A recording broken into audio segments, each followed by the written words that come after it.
बीबी अजमी गरीब आदमी थे और बूढ़े थे और चौक में आके बैठे कि मजदूरी मिल जाए। तवज्जो करना मेरे नबी के गुलामों, गरीब आदमी मजबूर होकर घर से निकलता है, अपने अहलो अयाल के इखराजात उठाने के लिए उसे अपनी बच्चों की फिक्र होती है, अपने पेट की नहीं होती। अब आप जब चौक में जाके बैठे ना, सारे सेहतमंद आदमी मजदूरी पे चले गए, जोर का वक्त हो गया, कोई हबीब अजमी को लेने के लिए ना आया।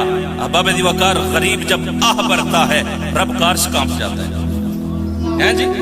उठे मस्जिद में चले गए, मस्जिद में जाकर झाड़ू लगाया, मस्जिद की कालीन साफ की, अल्लाह अकबर। शाम का वक्त हुआ, घर चले गए, रब की बारगाह में दुआ करके मालिक मुझे दुनियादारों ने आज मजदूरी ना दी, मुझे दुनियादारों ने आज दिहाड़ी पे ना लगाया। मालिक जब मुझे कोई दर न मिला मैं तेरे दर पे मजदूरी करने आ गया। मालिक मेरी मजदूरी कबूल कर लेना, मालिक मेरी दिहाड़ी कबूल कर लेना और मुझे इसका सिला जरूर देना। मेरे बच्चे भूखे हैं, मेरी घर वाली भूखी है। हबीब अजमी उठे, घर चले गए, दरवाजा खटखटाया, अंदर से बेगम की आवाज आई, आ गए हो, बच्चों के लिए कुछ खाने के लिए लाया। अहबाब वकार रोती आंखों के साथ हबीब अजमी कहने लगे, बेगम आज दिहाड़ी नहीं मिली, लेकिन जिस करीम के दर पे गया था वो खाली नहीं भेजता। अल्लाह, बेगम जिस करीम के दर पे आज मैंने मजदूरी की है, मुझे यकीन है वो जल्दी मजदूरी भेज देगा। बेगम सो गई, बच्चों को सुला दिया। दूसरा दिन आया, हबीब अजमी फिर चौक में जाके बैठ गए मजदूरी के लिए। अहबाब वकार लोगों को देखते रहे, कान मुझे बुलाएगा, हबीब उठो तुम मेरे घर जाके मजदूरी करो। जोर का वक्त हो गया, किसी आदमी ने बूढ़े को हाथ न लगाया। अहबाब वकार इन बुजुर्ग लोगों के इन सफेद बालों का हया रब क्यों फरमाता है यार? अहबाब वकार हबीब अजमी फरमाते हैं, जोर का वक्त हुआ ना, जब मैंने सोचा कि अब तो आधी दिहाड़ गुजर गई, मुझे कौन लेने आएगा, मैं फिर उठा, अल्लाह के घर में जाकर झाड़ू देना शुरू कर दिया। मगरिब का वक्त हुआ, मैं फिर खुदा की बारगाह में दुआ करने के बाद घर चला गया। घर जाकर दरवाजा खटखटाया, बेगम ने फिर पूछा, हाँ मेरे सरताज बताओ, मजदूरी करके आए हो, बच्चों के लिए कोई खाना पीना लाया होगा।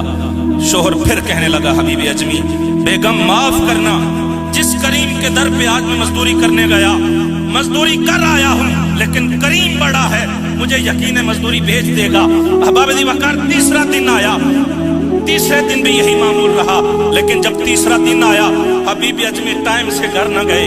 मगरिब का वक्त हुआ, ईशा का वक्त हुआ कि घर जाऊंगा तो बच्चे भूखे हैं, 3 दिनों से क्या बहाना बना के जाऊंगा, मैं आज बेगम को क्या कहूंगा कि 3 दिनों से किसकी वहां मजदूरी कर रहा है और रोज यही कहते हैं मजदूरी भेज देगा।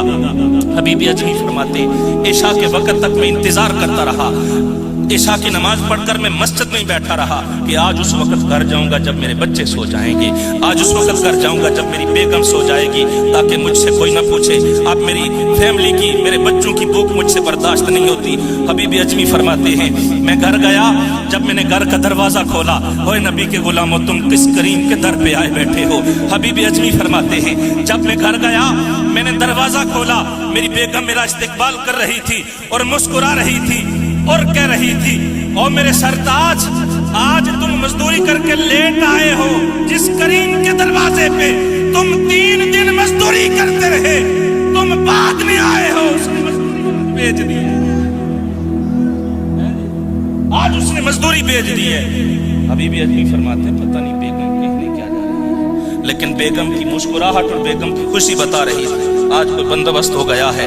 अहबाब वकार हबीब अजमी फरमाते हैं, जब मैं अंदर दाखिल हुआ तो अपने सहन में देखा कि आटे की बोरियों के ढेर लगे हुए। मैं अंदर दाखिल हुआ तो देखा कि मेरे लिए भी कपड़े चारपाई पे पड़े हुए। हबीब अजमी फरमाते, मेरे बच्चों के लिए भी कपड़े मौजूद हैं, मेरी बेगम के लिए भी कपड़े मौजूद हैं। अहबाब वकार मैंने बेगम को कहा, तुम ये राशन संभालो, मैं जिस करीम के दर से 3 दिन मांगता रहा, मैं उस करीम की बारगाह में एक सजदा और करना चाहता।